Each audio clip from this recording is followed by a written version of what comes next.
इसके साथ ही समाचार संध्या का ये अंक समाप्त हुआ। नमस्कार।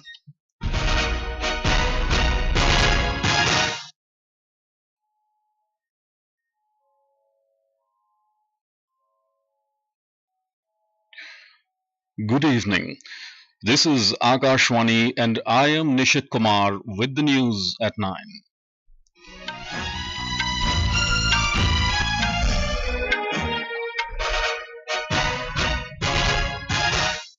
The headlines.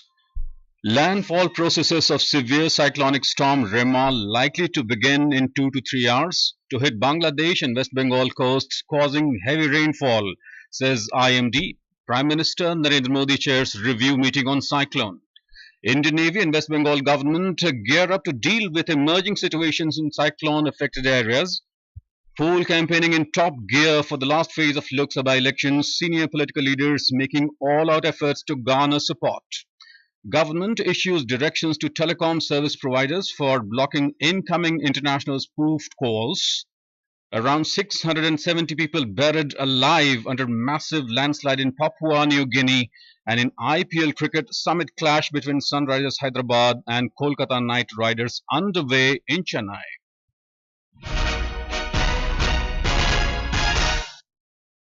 And now the news in detail. The India Meteorological Department IMD has said that severe cyclonic storm Remal is very likely to continue to move nearly northwards and cross Bangladesh and adjoining West Bengal coast between Sagar Islands and Kepupara close to southwest of Mongla or Bangladesh by midnight today. The IMD said that the landfall process is likely to commence during the next 2 to 3 hours. Talking to Akashwani News, DG NDRF Piyush Anand said that the maximum sustained wind speed of cyclone will be 110 to 120 kilometers per hour, gusting up to 135 kilometers per hour. As far as NDRF is concerned, we already have deployed 14 teams in 9 districts which are likely to be affected, West Bengal, and we are fully prepared to handle this, and adequate follow-up action is taken whenever the landfall happens. The West Bengal government is taking comprehensive relief and rehabilitation measures in view of Cyclone Remal, which is expected to make a landfall between Kepupara in Bangladesh and the Sagar Islands in Bengal midnight tonight. The special control room has been set up in the State Secretariat, Nabana. An integrated control room has also started working in Kolkata Police Headquarters to deal with the possible disaster. Kolkata Airport authorities have decided to suspend flight operations for 21 hours from today noon in view of the possible impact of the cyclone. In Tripura, the rainfall is expected to start from tonight and is likely to continue for 2 days under the influence of Remal. Advisories have been issued to district magistrates and collectors for taking up preparatory measures. Emergency operation centers at the state and district levels are functioning on 24/7 basis. The state officials have decided that the schools, educational institutions and Anganwadi centers will be closed tomorrow and the day after. Transport Department has been advised to coordinate with railways, airport authorities and road transport for public safety. Prime Minister Narendra Modi today chaired a meeting to review response and preparedness for Cyclone Remal. Principal Secretary to the Prime Minister Dr. P.K. Mishra, Cabinet Secretary Rajiv Gauba, Union Home Secretary Ajay Kumar Bhalla and Director General IMD Dr. M. Mohapatra were among those who attended the meeting. The Indian Navy has also initiated preparatory actions to provide immediate and effective assistance in the wake of Cyclone Remal. It has readied 2 ships equipped with humanitarian assistance and disaster relief response and medical supplies for immediate deployment to ensure the safety and welfare of the affected populace. Additionally, Indian naval aviation assets including Sea King and Chetak helicopters as well as Dornier aircrafts are on standby for rapid response. In the neighboring Bangladesh, nearly 8 lakh people have been evacuated from vulnerable areas.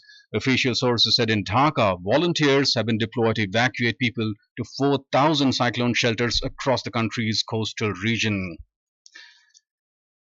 Campaigning continues for the 7th and the final phase of Lok Sabha elections. Top political leaders are leaving no stone unturned to garner support in their party's favor.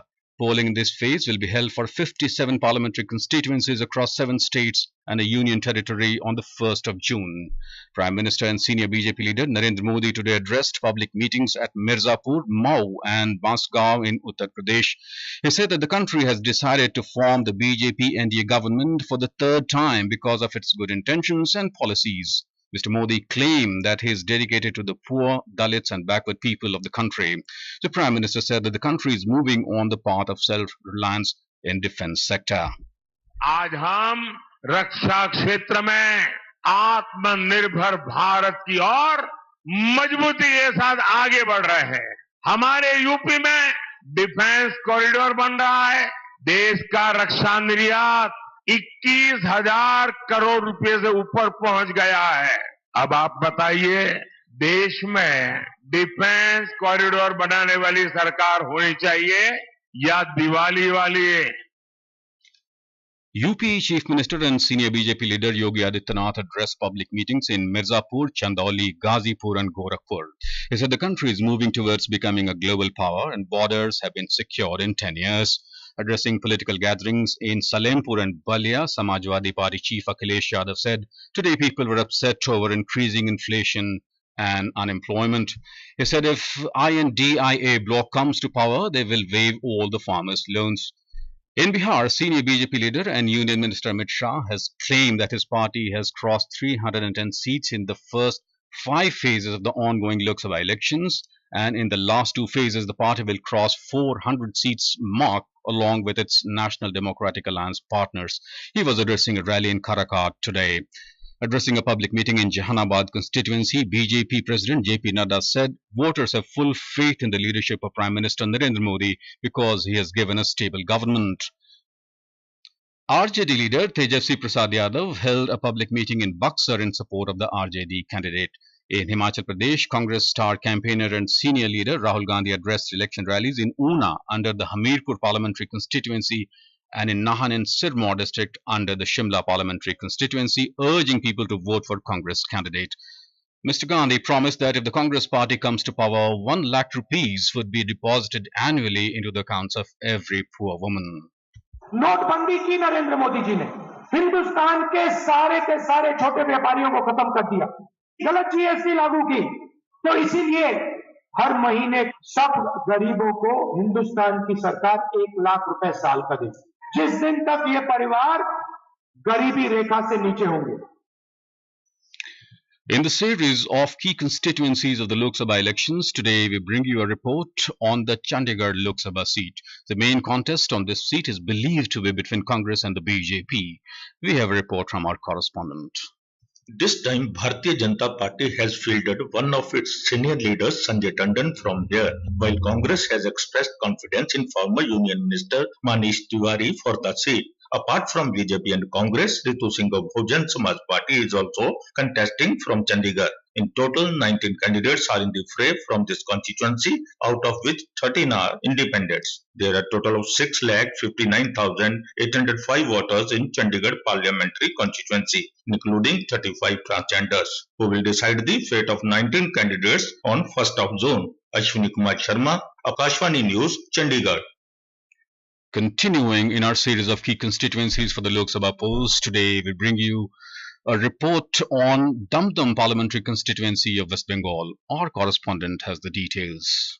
Dum Lok Sabha constituency will go to polls on 1st June under the 7th and last phase of general elections to the Lok Sabha 2024. 14 candidates including 5 independents are fighting in this seat. There are more than 16,99,000 electors in Dum Lok Sabha constituency, of which 50.69% is female. The incumbent MP is Shougata Roy of Trinamool Congress and he is fighting again in this election. He has held the Dum seat since 2009. BJP's candidate Shilbhadra Datta was earlier associated with Trinamool Congress and was MLA of Barakpur Assembly seat. CPIM's candidate Sujan Chakraborty was a former MLA and MP from Jadavpur Parliamentary and Assembly constituency. Though the main fight is between BJP and Trinamool Congress, CPIM's candidate Sujan Chakraborty is a dark horse. Kalyan Laha, Akashvani News, Kolkata. This is Akashvani giving you the news. For quick news updates around the clock, follow us on our Twitter handle at AIR News Alerts. Lok Nirnay 2024, a special program on the general elections. every evening at 7. And repeat broadcast at 9:30 p.m. on Akashvani Gold. Updates of election activities, insights from regions and constituencies, expert opinion and analysis. In the world's largest festival of democracy. Stay tuned to Lok Prasarak ke saath, Lok Nirnay 2024. Welcome back. The government has issued directions to telecom service providers, TSPs, for blocking incoming international spoofed calls.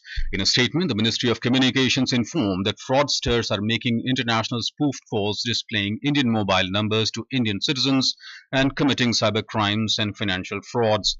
These calls appear to be originating within India but being made by the cyber criminals from abroad by manipulating the calling line identity.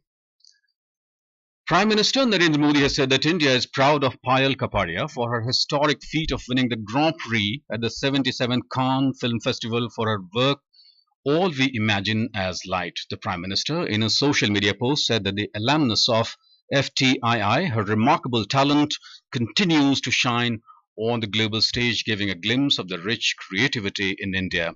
Information and Broadcasting Minister Anurag Singh Thakur has also congratulated the Film and Television Institute of India FTII alumnus Payal Kapadia for winning the Grand Prix at the 77th Cannes Film Festival for her film All We Imagine as Light. In a social media post, Mr. Thakur said that this makes it the first Grand Prix win for the country and a nomination in the Palme d'Or after 30 years. About 670 people are estimated to be buried under a massive landslide in Papua New Guinea, a UN official says. The disaster hit the remote village of Kokolam in Nga province, about 600 kilometers northwest of the capital, Port Moresby, on Friday night when people were more likely to be sleeping.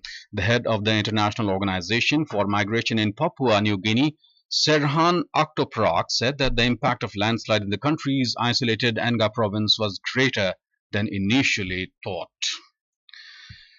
In the run-up to the 10th celebrations of the International Day of Yoga, the Morarji Desai National Institute of Yoga, New Delhi, and the Ministry of Ayush will organize a special event tomorrow in Bodh Gaya in Bihar. Dr. Kashinath Samagandhi, Director of Morarji Desai National Institute of Yoga, informed media in Gaya that as part of the 25th countdown event of the International Day of Yoga, the event will start tomorrow at 6 a.m. 21 जून को जो अंतर्राष्ट्रीय योग दिवस हम मनाए जाते हैं, वहां सभी लोग इसका अभ्यास करें। पिछले साल पूरा भारत भर में 30 करोड़ लोग इसका अभ्यास किए थे। इस माध्यम से आप सभी को मैं आग्रह करूंगा कि सभी लोग योगाभ्यास करिए। अब की बार हमारा नंबर जो है 50 करोड़ तक जाना है।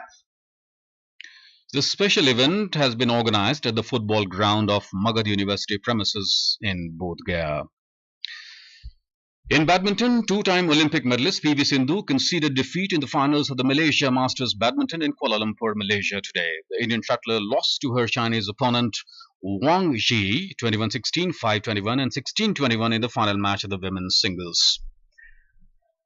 In our bilingual live phone-in program Public Speak tomorrow at 9:30 p.m. we'll bring an insightful discussion on the rainwater harvesting with G. Ashok Kumar, former Director General of the National Mission for Clean Ganga, and Archana Verma, Mission Director, National Water Mission. During the program, listeners will have the opportunity to pose questions to our guest about the need and significance of rainwater harvesting. And in the final of the IPL cricket, Sunrisers Hyderabad have set a target of 114 runs for Kolkata Knight Riders. Sunrisers Hyderabad scored 113 runs, losing all its wickets in 17.5 overs after electing to bat against Kolkata Knight Riders at M.A. Chidambaram Stadium in Chennai today. Captain Pat Cummins contributed useful 24 runs, while Mark Ram made 20 runs. Mitchell Stark, Russell and Harshit Rana took 2 wickets each. KKR are looking for the third title after winning in 2012 and 2014, while SRH are expecting to win it for the second time after registering their first win in 2016. And now, before we end the bulletin, the headlines once again.